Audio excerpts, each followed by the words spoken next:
आता जाऊयात जळगावमध्ये. जळगावच्या रावेरमध्ये सुद्धा मुसळधार पावसानं नागझिरा नदीला पूर आलेला आहे. तर नागझिरा नदीला पूर आल्यामुळे अनेकांच्या घरांमध्ये पाणी शिरलंय. घरांमध्ये पाणी शिरल्यामुळे नागरिकांचं प्रचंड नुकसान झालंय.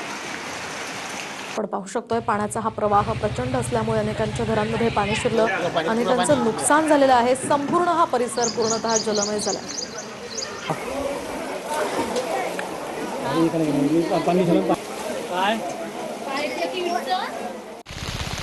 तर तिकडे वसई विरारमध्ये सुद्धा 3 दिवसांच्या विश्रांतीनंतर दमदार पावसानं हजेरी लावली आहे. त्यामुळे उकाड्यानं हैराण झालेल्या नागरिकांना या पावसामुळे मोठा दिलासा मिळाला.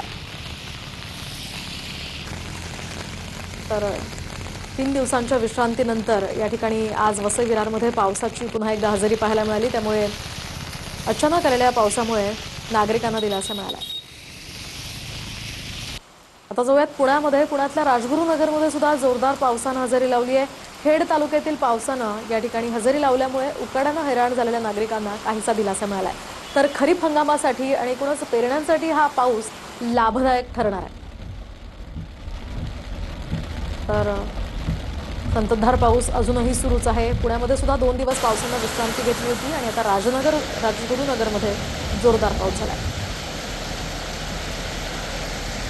लातूर जिल्ह्यात सुद्धा सर्वत्र पावसाला सुरुवात झालेली आहे आणि यामध्ये उदगीर, अहमदपूर, चाकूर, जळकोट, औसा, शिरूर, अनंत पाताळ या तालुक्यामध्ये मुसळधार पाऊस झालाय. पावसामुळे शेतकऱ्यांना मोठा दिलासा मिळाला.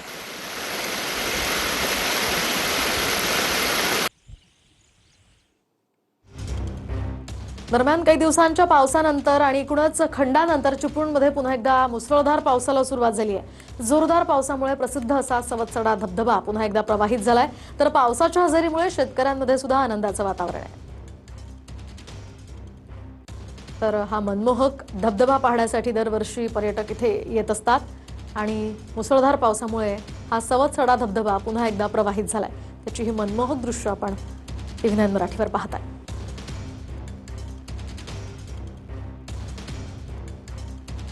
तर चिपळूणमध्ये सध्या संततधार पाऊस अजूनही सुरूच आहे. अनेक ठिकाणी पाणी साचलेलं आहे आणि या मुसळधार पावसामुळे सवतसडा धबधबा पुन्हा एकदा प्रवाहित झालाय.